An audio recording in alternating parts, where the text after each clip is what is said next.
fâché, Non, Madame la absolument Présidente. pas.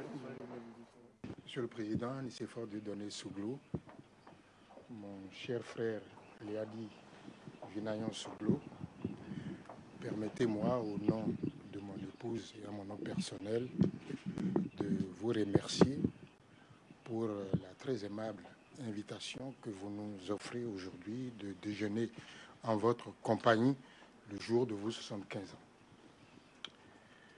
Vous auriez pu convier à ce repas des dizaines, des centaines, des milliers de Béninois et ils seraient venus tout heureux vous dire leur affection et vous présenter leurs félicitations.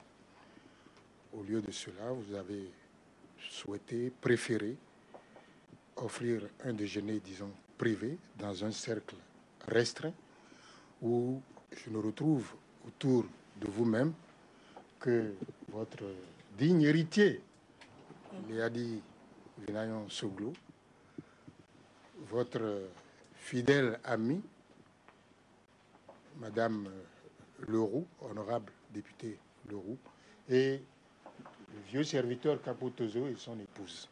C'est-à-dire donc un cercle très restreint et très fermé. Je ressens cela, mon épouse et moi-même, nous ressentons cela comme un rare privilège d'être admis ainsi dans le cercle de vos intimes. Merci Madame la Présidente et merci Monsieur le Président. Depuis que nous sommes arrivés ici, je crois que nous ne faisons que rire aux éclats, nous amuser, nous étonner. Et je voudrais en rendre hommage à Madame la Présidente. Je savais qu'elle est une première dame très efficace et très pugnace. Je savais qu'elle est une avocate battante. Je savais qu'elle est une présidente de parti redoutable et présidente de groupe parlementaire très opiniâtre. Je savais tout cela. Mais j'ignorais qu'elle est aussi une maîtresse de maison, aussi raffinée, aussi attentionnée. Je voudrais lui dire merci pour la chaleur de son accueil de ce midi qui nous fait penser, alors que nous sommes chez vous, que nous sommes chez nous. Merci infiniment, Madame la Présidente. Monsieur le Président, joyeux anniversaire.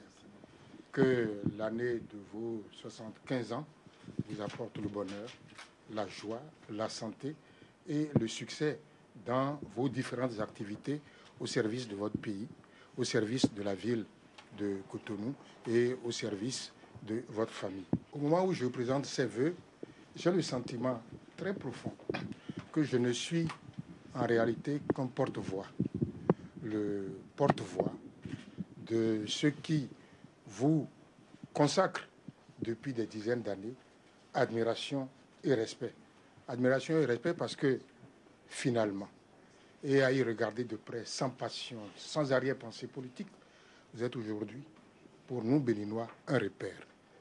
Un repère pour la bonne gouvernance à laquelle vous vous êtes attelé pendant les 5 années de votre présidence.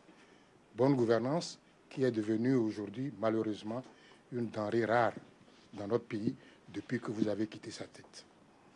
Repère pour la démocratie, qui est respect des institutions, respect des droits, respect des libertés, ce que vous avez su faire, alors qu'aujourd'hui, la démocratie est devenue, aux yeux de tous, un masque de carnaval qui dissimule en réalité le retour en force du parti État.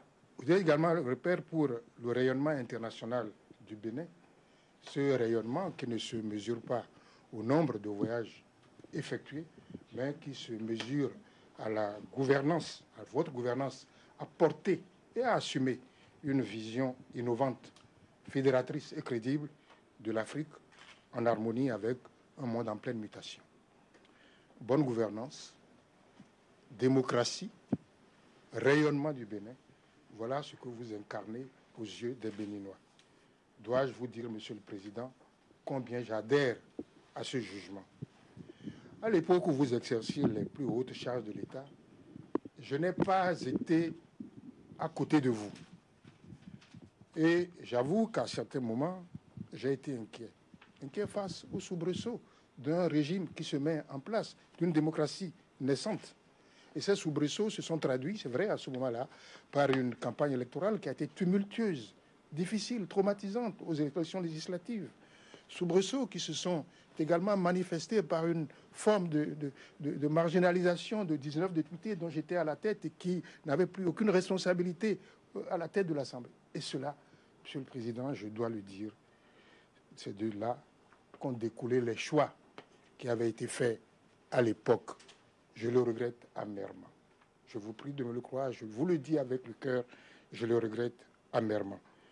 Mon but à l'époque, c'était de préserver mes amis, de préserver les miens, de préserver leurs acquis.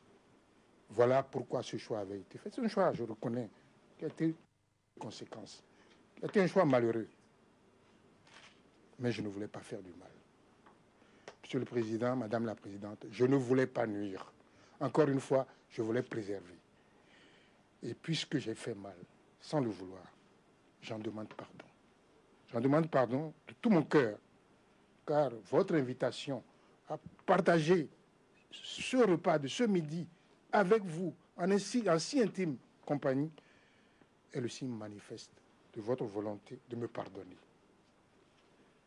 Je crois que c'est de cette erreur d'appréciation qui avait été commise que vous avez voulu faire table rase, en prenant une part active et déterminante à l'effort de rassemblement que nous avons engagé. Il y a de cela 2 ans, avec la RB, avec le PSD, avec le MADEP et avec Force Clé. L'objectif de cette union est de redonner au Bénin sa cohésion, à notre économie sa vitalité, à nos couches sociales davantage de bien-être et à notre pays son rayonnement.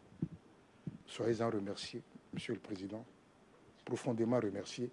Il est d'un grand homme de savoir pardonner. L'union fait la nation est le fruit de votre vision. Une vision de pardon et de réconciliation au service du Bénin. Ce que j'en ai compris, c'est que la haine et la division ne sont pas une fatalité, tant sont innombrables les liens et les valeurs qui nous unissent. Ce que j'ai compris également, c'est que face aux défis de l'avenir, il faut de nos doigts réunis boucher les trous de la jarre. Monsieur le Président, permettez-moi à ce stade de mon allocution de rendre hommage à ceux qui, dès l'origine, ont porté et partagé votre vision. D'abord, votre épouse, bien sûr, sans laquelle rien n'est possible, Madame la Présidente Rosine Vieira-Soglou, je vous rends hommage. Hommage également à votre digne héritier, Liadi Soglou, qui a été et qui est un artisan infatigable de la concrétisation de votre pensée.